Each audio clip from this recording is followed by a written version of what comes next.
Magandang tanghali po mga karis. Mga kasama ko dito. Magandang tanghali. Pupunta po ako sa restaurant, hindi para magtrabaho, hindi may aayusin lang kami ng mga bagay-bagay. Kasi hindi ko nga na may nangyari sa aming restaurant. Ang totoo ho nun, yung aking kasama na yung chef ko, wala na. Mahirap paniwalaan. Pero hindi natin alam kung ano ang nangyari. Masakit sa dibdib. Masakit sa dibdib. Kung bakit nung siya umalis, kung bakit ako pa ang unang nakakita sa kanya. Ako lang siguro talaga. Dahil hindi ko ini-expect na mangyayari yun. Masakit kasi kahit paano, minsan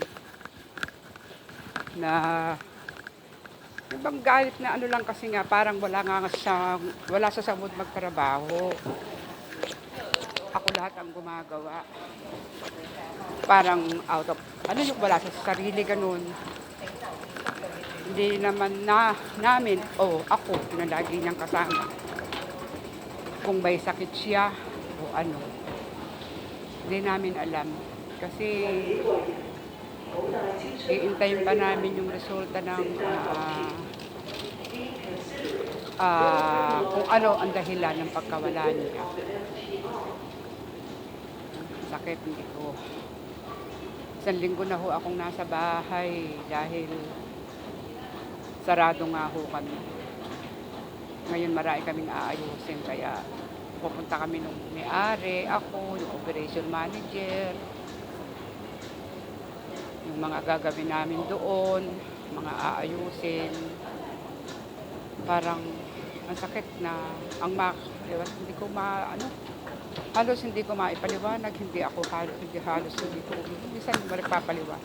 Nagsasabi ako, kasi sumasakit yung dibdib. Hirap. Yung kasama ko ho na yun, taga Los Angeles.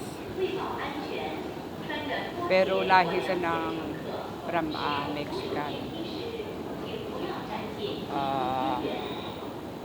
Sabi nga ng boss ko, gusto ng mga magulang na malaman ang dahilan ng kanyang pagkawala. Matagal pa yung toxicology, matagal pala yun. Hindi ho namin alam kasi wala namang nangyari na wala naman siyang makikitang bakas na siya ginawa ng masama.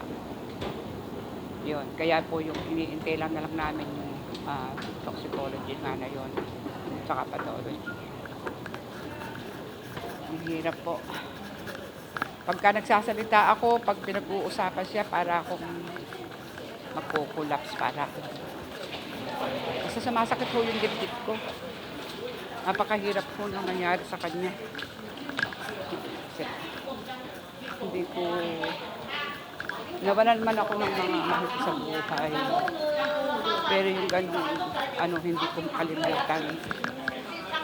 Sipin nyo ho, magpapalit lang ako ng uniforme. Hindi naman niya naging ugali yung andun silang yung oras na yon. Hindi ko iniisip na andun siya sa loob. Na magpapalit ako ng uniforme ng pagbukas ko ng pinto.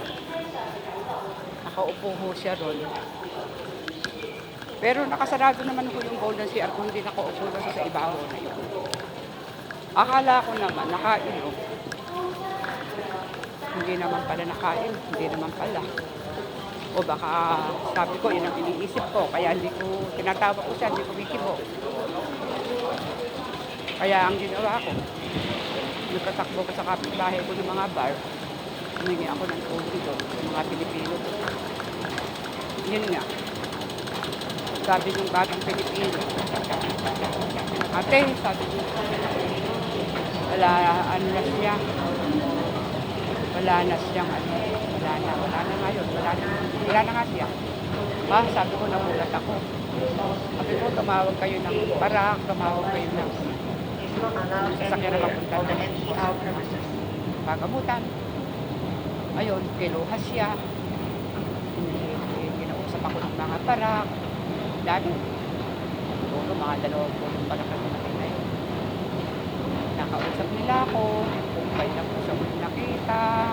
Kung rin nakausap. Nung dumating ako na yun. Ano, itsura niya. Anong oras ako dumating. Sinabi ko sa lahat. Sinabi ko lahat ng mga ano nandun sa akin. Tapos yun na nga. Ngayon. Ayun. Hinihintay namin yung dahilan ng kanyang kawala. Hindi po muna. Sabi ko lang, malapit na po sa aming restaurant. Salamat po. Salamat sa panunood, pakikinig. Salamat po sa inyo lahat. Salamat. Dito na po. Bye.